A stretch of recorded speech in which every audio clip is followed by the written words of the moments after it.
What's your advice to kids in that zone and then finally when they leave college?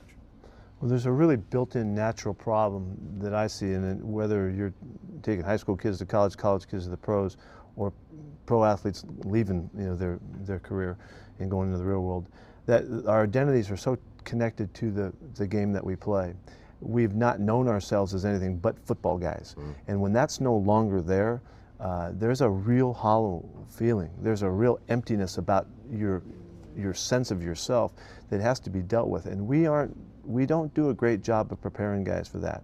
And there's really a sad level of failures in this regard, of people being able to move on with their life and being successful and finding the things you would think would have been characteristic of the experience of football exchanged and taken into the next steps of their lives does not necessarily transfer. And so we have to try and instill, as our jobs as coaches, no differently than we do as parents, is try to give our kids a balanced way of looking at the world and help them understand the lessons that they're learning and how they translate and transfer to their later life. And what I hope the guys will do is that they'll use the lessons and be able to make sense of how it worked for them here. It will also work for them and it can translate into their regular lives.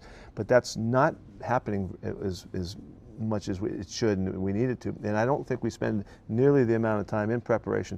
I mean, we know what this is like. All three of us were playing, and we all know what that was like. And there's a big hole when that was over, and we've had to deal with it for a long time. I'm still pissed I'm not playing.